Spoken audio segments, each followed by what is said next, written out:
What's good, y'all? She gets this Erica Vane back again with another entertainment television video breakdown. And in this video, we are talking about 20s, the series brought to us by LENA in season 2.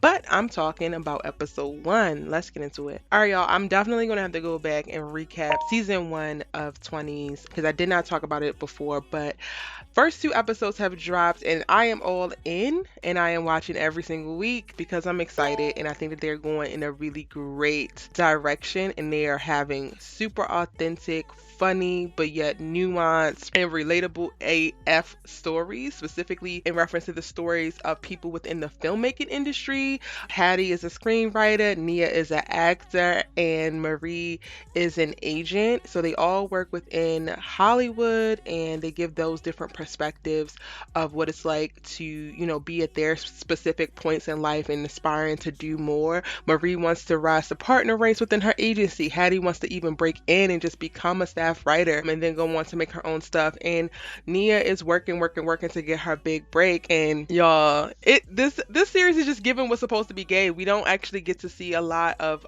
storytelling around the journeys and the stories of the people who create the stories that y'all see on TV and in movie theaters. Specifically with me being a screenwriter, director, producer, it's just beautiful to see. I'm so excited about it, and I really, really am enjoying season 2 so far. But to start with episode 1, we pick up with Ida B and Hattie getting it on in Marie and Chuck's bedroom. And child, we might be done with seeing Hattie as Ida's writing assistant, but she ain't over as the love interest. We saw last season that Hattie was fired, but they're still going to keep it moving.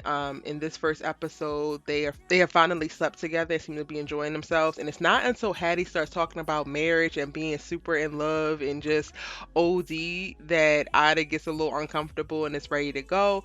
And then she's kind of called back to reality because she's just like, yo, this is not even your house. You don't have a pot to piss in or a window to throw it out of. You talking about, like, girl, you got a lot going on. And that's the theme that kind of like plays out throughout the rest of the episode, specifically with them in reference to the levels that they are in their lives. Ida is definitely feeling Hattie. However, Hattie has a lot to catch up on. If you haven't seen the series already, Ida is a famous filmmaker, screenwriter in Hollywood, and she's already made it. She's already super established, and she's exactly who Hattie ultimately wants to be like. So they are very different points in their lives, and you can tell. And then also, Ida is much older, probably about 15 to 20 years her senior. So this makes for just great drama in television for sure, but it puts them in a precarious place. And we get to see beats of it in like Nia, who is Hattie's friend, who tells Ida after the table read, oh, you're glowing. It's like, girl, you're referencing that I had sex with your friend last night. Now that's too much. And by the end of the episode, Ida has to check Hattie because she does want to continue to see her, but you can't be running around here telling all her business. Like, she has a full-on brand. She's a household name. She has a full brand to protect. Meanwhile, you are an aspiring writer who has a heart of gold and all that jazz, but ain't nobody trying to end up on Us Weekly or any of those tabloids. And it's interesting to see Hattie navigate this relationship because she definitely falls for Ida really, really quickly, but we also have seen Hattie within season 1 have a bunch of missteps in love, and she tends to gravitate towards relationships that are borderline toxic or unbalanced and create a dynamic that's not really sustainable. And for me, it's not really clear if the Ida B one is a relationship like that, but it definitely has its qualms in reference to her being older and more advanced in her career and just giving that like motherly figure versus a partner type of feeling. And then in this episode, we see Hattie struggle a lot in like second guessing herself, from everything from the text message that she sends where she sends a typo to some of the conversations, and just feeling less than just because she's having this interaction with her. So I definitely think that we could start to approach the line of like, this isn't a balanced relationship, but again, from the first episode, I can't necessarily call that.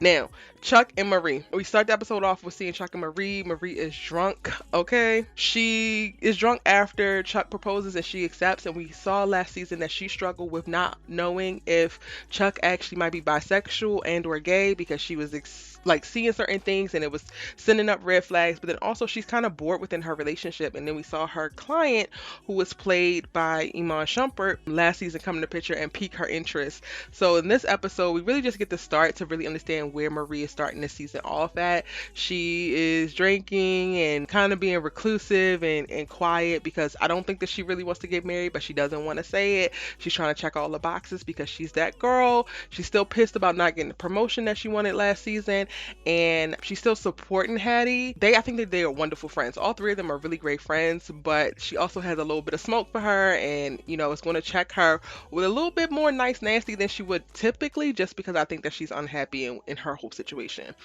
And Nia is starting the season off really, really well in that she got staffed on Ida's show. We saw last season that Hattie actually slid her into the auditions and she booked the role, and she is doing a phenomenal job, even so that she impressed the lead actress of the show at the table read right before she has a little misstep with Ida B with speaking too much on it. And Nia is just a fun-loving, carefree, super nice girl of the group. I think that the dynamic between these three is really great. They're so different, but they gel so very well. And I think that this episode, again, was very fun. It caught us up to where each girl is in their lives and what we can expect in reference to their trajectory throughout this season. So if you haven't already, check out 20s. It's on BET. New episodes drop every week on Tuesdays, and I will link and put more details in the description box down below. I also am going to post my episode 2 breakdown right away, so I'm going to link to that in the description box down below. If you're new here, hit the subscribe button, join the tribe, turn your bell notifications on so you don't miss any of my 20s videos breakdowns. It's your girl Erica May, and I'm going to see you in the next. Bye!